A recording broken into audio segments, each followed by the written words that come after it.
Hello learners, welcome you all on our YouTube channel success with economics. आज हम एक नई सीरीज स्टार्ट करने जा रहे हैं पब्लिक फाइनेंस, जिसमें हम यूनिट थर्ड, ये देखिए बीए थर्ड सेमेस्टर की यूनिट थर्ड है पब्लिक फाइनेंस की, nature and scope of public finance आज हम डिस्कस करेंगे। नेक्स्ट हमारा टॉपिक रहेगा principle of maximum social advantage, public revenue, tax and non tax sources, canon of taxation, impact shifting and incidence of tax, concept of goods and service tax which is called GST. उसके बाद हम करेंगे public expenditure and public debt वाली unit 4। उसके बाद अगर time बचता है तो मनी और बैंकिंग वाली दोनों यूनिट भी आपको इसी चैनल पर, सक्सेस विद इकोनॉमिक्स चैनल पर आपको सारी करवाई जाएंगी। So let's start unit third public finance. Topic first है nature and scope of public finance. What is public finance? Public finance analyze government income and expenses to determine an economy efficiency। जो public finance है, जिसको हिंदी में कहते हैं सार्वजनिक वित्त, इसमें गवर्नमेंट की इनकम और गवर्नमेंट के खर्चे ये सब डिटरमाइन किए जाते हैं, जिससे एक इकोनॉमी की एफिशिएंसी का पता चलता है।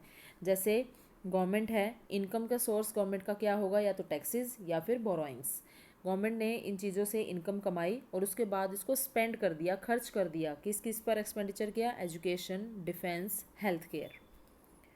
नेक्स्ट है व्हाट इज़ पब्लिक फाइनेंस। इसका मीनिंग हम देखेंगे। In many industrialised countries spending and taxation by the government form a large portion of the nation total economic activity. तो गवर्नमेंट की जो बहुत सारी इकोनॉमिक एक्टिविटी होती हैं, उनका जो गवर्नमेंट खर्चा करती है अलग अलग टैक्सेशन की फॉर्म में या फिर स्पेंडिंग होती है, ये सब गवर्नमेंट के द्वारा ही किया जाता है। For example, total government spending in the United state equal about 40% of the nation gross domestic product, यानी कि जीडीपी का 40% गवर्नमेंट ने किस पे खर्च कर दिया? एक्सपेंडिचर पर।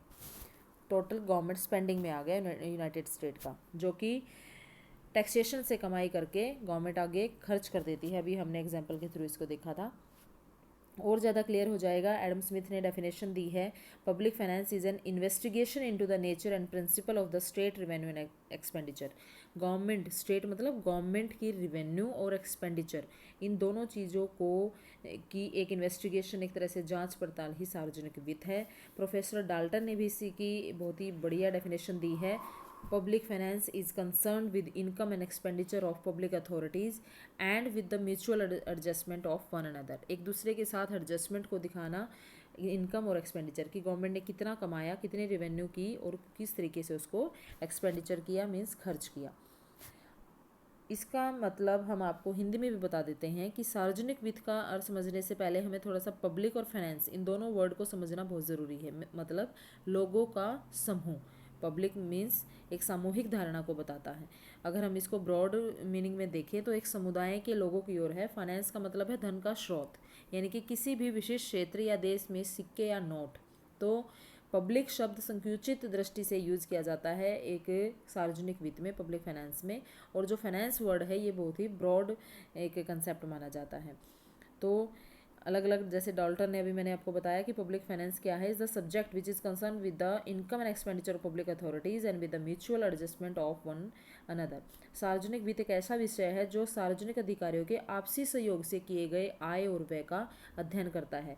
तो आप ये मीनिंग और उसके बाद डेफिनेशन जरूर लिखेंगे। उसके बाद है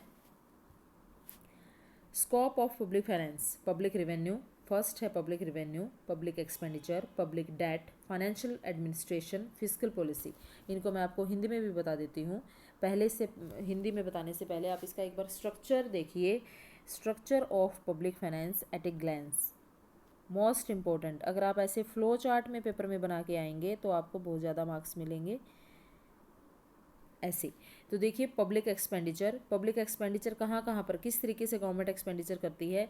revenue expenditure, capital expenditure, developmental expenditure, non development expenditure. आप देखिए पब्लिक एक्सपेंडिचर के नीचे एरो बना के ये ABCD चारों पोर्शन अलग अलग बता रखे हैं। उसके बाद है second public revenue. Public expenditure के बाद है पब्लिक रिवेन्यू, जिसमें टैक्स, नॉन टैक्स। टैक्स भी दो तरह के होते हैं, डायरेक्ट टैक्स और इनडायरेक्ट टैक्स। डायरेक्ट टैक्स में कौन सा? प्रोपोर्शनेट टैक्स, जिसको अनुपातिक बोलते हैं हिंदी में, प्रोग्रेसिव टैक्स जिसको वृद्धिमान बोलते हैं या प्रगतिशील भी कहते हैं, जो इनकम के बढ़ने से बढ़ता है, और रिग्रेसिव टैक्स जो कि इनकम के बढ़ने से कम होता है।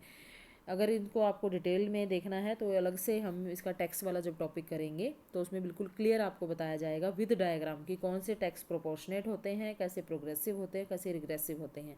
उसके बाद है indirect tax, goods and service tax. अब सब इनडायरेक्ट टैक्स को छोड़कर अब एक ही टैक्स है सिर्फ indirect tax, that is GST. ठीक है, अब ये जीएसटी का कंसेप्ट इंडियन इकोनॉमी वाली जो हमारी सीरीज़ है वहाँ पर आपको करवाया जाएगा बिल्कुल डिटेल में कि जीएसटी कब आया, किन किन देशों से हमने इसको लिया है, किस तरीके से इम्प्लीमेंटेशन में होता है, कास्केडिंग इफेक्ट को ख़त्म करके ये जीएसटी आया है, पूरा डिटेल में हम इसको अलग से करेंगे। यहाँ पर इतना ज़्यादा लिखने की ज़रूरत नहीं है बिकॉज ये एक पब्लिक फाइनेंस का एक पार्ट है। ठीक है, उसके बाद है third public debt. Public debt में दो तरह के, यानी कि गवर्नमेंट जो लोन लेती है, इंटरनल और एक्सटर्नल। अब नॉन टैक्स में, टैक्स में तो हमने देख लिया डायरेक्ट और इनडायरेक्ट टैक्स है, नॉन टैक्स वाले में क्या आएगा कि गवर्नमेंट की कमाई बिना टैक्स के कौन से तरीक़ों से होती है, fees, prices of public good and service, special assessment, fine and penalties, gift, grant and donation, special levy and borrowings. Government इन तरीक़ों से भी कमाई करती है। उसके बाद है गवर्नमेंट लोन कैसे लेती है, इंटरनल और एक्सटर्नल सोर्स से। उसके बाद है फिजिकल पॉलिसी। फिजिकल पॉलिसी में हम public expenditure, public revenue, public debt, ये सारा पढ़ते हैं।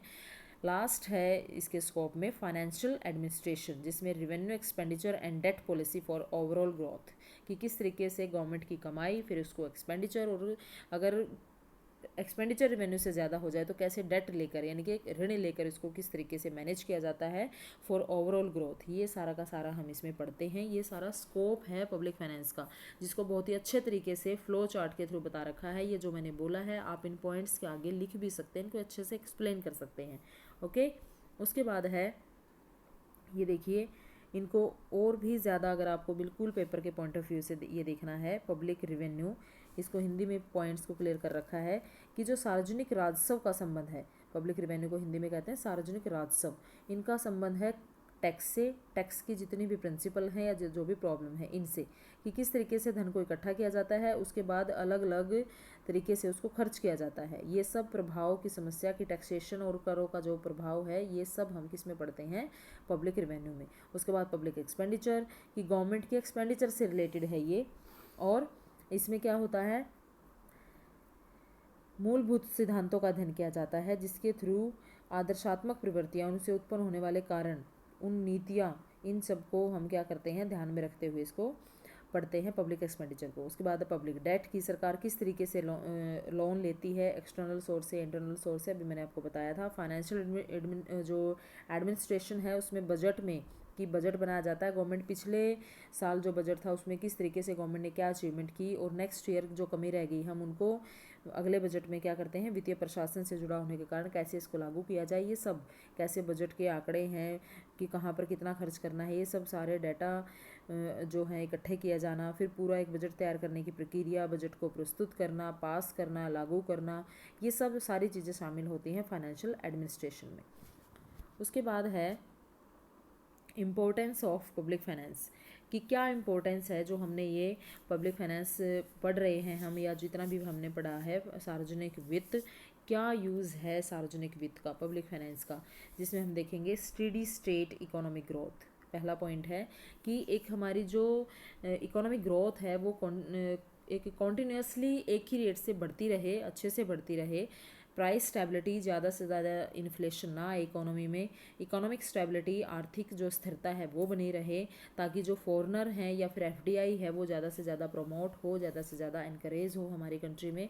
इक्विटेबल डिस्ट्रीब्यूशन, जो भी फैक्टर ऑफ प्रोडक्शन है उनको इक्विटेबल डिस्ट्रीब्यूशन हो, धन और आय का समान वितरण हो, ये ना हो कि अमीर ज़्यादा अमीर हो रहा है और गरीब ज़्यादा गरीब हो रहा है। प्रॉपर एलोकेशन ऑफ रिसोर्सेज, जो भी रिसोर्सेज हैं उनका इक्वल या प्रॉपर बंटवारा होना ज़रूरी है। बैलेंस डेवलपमेंट, बैलेंस डेवलपमेंट मतलब किसी एक ओनली प्राइमरी सेक्टर या फिर सेकेंडरी सेक्टर या टर्शियरी सेक्टर, इन तीनों में से किसी एक का डेवलपमेंट ना हो कि तीनों सेक्टर में इस तरीके से इन्वेस्टमेंट करना कि तीनों की बैलेंस्ड ग्रोथ हो। प्रमोशन ऑफ एक्सपोर्ट, ज़्यादा से ज़्यादा एक्सपोर्ट को बढ़ावा दिया जाए ताकि हमारा जो बैलेंस ऑफ पेमेंट है वो इक्विलिब्रियम में रहे। इंफ्रास्ट्रक्चरल डेवलपमेंट भी इसका एक क्या है, इंपॉर्टेंस है। ये सारे पॉइंट आप लिख के इनको थोड़ा थोड़ा एक्सप्लेन कर सकते हैं, बहुत ही बढ़िया आपका ये क्वेश्चन तैयार होगा। उसके बाद है ऑब्जेक्टिव ऑफ पब्लिक फाइनेंस, या आप पहले भी ऐड कर सकते हैं। एलोकेशन ऑफ रिसोर्सेज, की रिसोर्सेज का बंटवारा भी जैसे देखा था। डिस्ट्रीब्यूशनल जस्टिस, जो प्रमोट किया जाए ज़्यादा से ज़्यादा जो एक न्यायिक वितरण है, कि न्याय हो सबके साथ, अन्याय ना हो। And removal of distortion in the economy, जो इकोनॉमी में एक उतार चढ़ाव वाली सिचुएशन है, इसको रिमूव किया जाए, बिल्कुल एक स्मूथली हमारी इकोनॉमी चलती रहे। And capital formation and economic growth, ज़्यादा से ज़्यादा इन्वेस्टमेंट को बढ़ावा दिया जाए ताकि इकोनॉमिक ग्रोथ बढ़िया रहे। उसके बाद है private finance and public finance में डिफरेंस क्या है। In private finance individual adjust their spending pattern according to their income level. Private finance मतलब हम जैसे पर्सनल अगर कोई फाइनेंस का काम करते हैं या फिर लोन लेते हैं या फिर हमारे जो खर्चे होते हैं किस तरीके से हम उसको एडजस्ट करते हैं। पब्लिक मतलब सरकार के लेवल पर। अब प्राइवेट में तो क्या होगा, हमारी इनकम के हिसाब से हम अपने खर्चे डिसाइड कर लेते हैं। पब्लिक फाइनेंस क्या करते हैं, पब्लिक पहले खर्चों को देखती है, उसके बाद इनकम के सोर्स देखे जाते हैं। पहले ये देखेंगे कि सार्वजनिक कल्याण के लिए खर्चे कितने करने हैं, ठीक है। Private individual try to maximise their profit. जो प्राइवेट इंडिविजुअल है वो प्रॉफिट को ज़्यादा करता है, लेकिन जो पब्लिक अथॉरिटीज़ हैं वो सोसाइटी के वेलफेयर को ज़्यादा करती हैं। Individual spend less than his income to maintain surplus budget. अब जो इंडिविजुअल है वो क्या करता है, अपनी इनकम से कम खर्चे करने की सोचता है ताकि सरप्लस में थोड़ा बचा रहे। और गवर्नमेंट क्या करती है, वो एक डेफिसिट बजट को प्रेफर करती है, क्योंकि उनको इकोनॉमिक डेवलपमेंट का कंसेप्ट पूरा करना होता है। वो ये नहीं देखते कि पैसे लग रहे हैं, हमारे पास तो बजट नहीं है, कुछ भी हो, उनको एक बार सामाजिक कल्याण के लिए खर्चे करने पड़ते हैं। Private finance transaction are maintain secretly. जो प्राइवेट फाइनेंस है उनकी जो ट्रांजैक्शन होती है उनको सीक्रेट रखा जाता है, बट पब्लिक फाइनेंस की जो ट्रांजैक्शन होती है वो ओपन होती है पूरी सोसाइटी के लिए, सबको पता होता है। बजट आता है, सबको पता चल जाता है कि किस तरीके से हमने कहाँ से इंटरनल सोर्स लिए से लोन लिया था, कैसे एक्सटर्नल सोर्स से लोन लिया था, हमने इंटरनेशनल ऑर्गेनाइजेशन से कैसे किस तरीके से कितना लोन ले रखा है, ये सब बिल्कुल ओपन होता है। बिल्कुल एक सोसाइटी के लिए ट्रांसपेरेंट चीज़ होती है। उसके बाद है कि इनमें जो पब्लिक फाइनेंस है और प्राइवेट फाइनेंस है इनमें कुछ सिमिलैरिटीज़ भी हैं, कि इनके सेम ऑब्जेक्टिव होते हैं। वैसे तो दोनों का संबंध ही निजी मांग की पूर्ति से है, यानी कि डिमांड एंड सप्लाई से है। बेस्ड ऑन सिमिलैरिटीज़ कर रहे हैं हम, बेस्ड ऑन रैशनैलिटी। दोनों ही बिल्कुल विवेक के सिद्धांत पर आधारित होते हैं। ये नहीं है कि कोई भी गलत निर्णय ले लिया इससे पॉलिटिकल इंस्टेबिलिटी आ जाएगी। दोनों को ऋण लौटाना है। देखो, चाहे कोई प्राइवेट इंडिविजुअल लोन ले या फिर गवर्नमेंट लोन ले, तो दोनों को लौटाना तो होता ही है। ऐसा थोड़ी ना कि हमने किसी से लोन ले लिया और अपना खर्च करके बैठ गया आराम से। उसके बाद है दोनों को ही ऋण लौटाना होता ही पॉइंट हो गया। दोनों के साधन सीमित होते हैं। ऐसा नहीं है कि जितना हम चाहेंगे उतना ही खर्च कर देंगे। हमें हमारे पास जो रिसोर्सेज हैं वो लिमिट में होते हैं, चाहे गवर्नमेंट है चाहे इंडिविजुअल है। और एफिशिएंट मैनेजमेंट के साथ अगर चलेंगे तो हमें जल्दी से जल्दी ग्रोथ मिलेगी। डिसमिलैरिटीज़ भी हैं। Adjustment of income and expenditure, अभी हमने बताया था कि गवर्नमेंट को तो अपनी इनकम और एक्सपेंडिचर, इसमें क्या करना होता है, पहले वो एक्सपेंडिचर को देखती है, बाद में इनकम के सोर्स। लेकिन जो इंडिविजुअल है वो पहले अपनी इनकम देखता है, उसके बाद एक्सपेंडिचर करने की सोचता है। Different motives on expenditure. अब इनके लक्ष्य क्या हैं खर्चा करने के। जो प्राइवेट इंडिविजुअल है वो प्रॉफिट को देखेगा, लेकिन जो पब्लिक है वो किसको देखेगा, सोसाइटी के वेलफेयर को। नेचर ऑफ रिसोर्सेज, सार्वजनिक व निजी स्रोतों में अंतर ये क्या है कि व्यक्ति के पास जो स्रोत हैं वो कम होते हैं, लेकिन जो सार्वजनिक अधिकारी हैं उनके पास फिर भी थोड़े से ज़्यादा होते हैं। अनलिमिटेड तो नहीं होते, बट उनसे सीमित वालों से अनलिमिटेड होते हैं, ठीक है। सीमांत उपयोगिता का इक्वी मार्जिनल यूटिलिटी, इनमें भी क्या है, सरकार के लिए इक्वी मार्जिनल यूटिलिटी वाला कंसेप्ट लाना बड़ा ही कठिन काम है, लेकिन प्राइवेट के लिए कठिन नहीं है। और कंपलसरी करेक्टर, सार्वजनिक वित्त की जो विशेषता है वो अनिवार्य है, उनको टाला नहीं जा सकता। जबकि व्यक्ति ऐसा कर सकता है, हमें ये लगे कि हमारे पास इतने पैसे नहीं हैं, इन फ्यूचर ये काम कर लेंगे, तो हम उस खर्चे को टाल भी सकते हैं, लेकिन गवर्नमेंट उस खर्चे को नहीं टाल सकती, ठीक है। उसके बाद है how public finance affect the economy. Government spending and taxation directly affect the overall performance of the economy. कि गवर्नमेंट जो पब्लिक फाइनेंस है इकोनॉमी को कैसे प्रभावित करता है, बिल्कुल डायरेक्टली करता है। For example, if the government increase spending to build a new highway, अगर गवर्नमेंट एक न्यू हाईवे बनाना चाहती है और उसके तरीके उसको क्या है वो अपनी स्पेंडिंग को बढ़ा देती है, कंस्ट्रक्शन करना है हाईवे का, इससे क्या होगा, जॉब मिलेंगी, जॉब क्रिएट इनकम, फिर जॉब मिलेंगी, सबको काम मिल गया है तो उनकी इनकम भी बढ़ेगी, जिससे वो क्या करेंगे, परचेज यानी कि खर्चे करेंगे किसी भी चीज़ के, जिससे इकोनॉमी में क्या होगी, डिमांड बढ़ेगी और इकोनॉमी ग्रो करेगी। Opposite happen when the government increase tax, लेकिन अगर गवर्नमेंट टैक्स बढ़ा दे तो household and business have less of their income to spend, तो उनके पास जो हाउस होल्ड हैं या बिजनेसमैन हैं उनके पास इनकम कम हो जाती है खर्चे करने के लिए। And they purchase fewer good, और वे फिर कम वस्तुएं खरीदते हैं और इकोनॉमी क्या हो जाती है, श्रिंक हो जाती है, कम ग्रोथ करती है। तो इस तरीके से पब्लिक फाइनेंस का इकोनॉमी पर बहुत ही प्रभाव पड़ता है। आई होप आपको ये वीडियो बहुत ही अच्छी लगी है। आप सभी पॉइंट्स को अच्छे से लिख लेना और इन पॉइंट्स को एक्सप्लेन कर लेना। बिल्कुल स्टार्टिंग से लेकर अगर आप इस वीडियो को देखोगे तो आपका एक पूरा क्वेश्चन, ये 16 मार्क्स का क्वेश्चन आपका बहुत बढ़िया तैयार हो जाता है। इसके बाद हम यूनिट 3 का नेक्स्ट टॉपिक करेंगे। आप प्लीज़ वीडियो को लाइक एंड शेयर कीजिए। Thank you very much.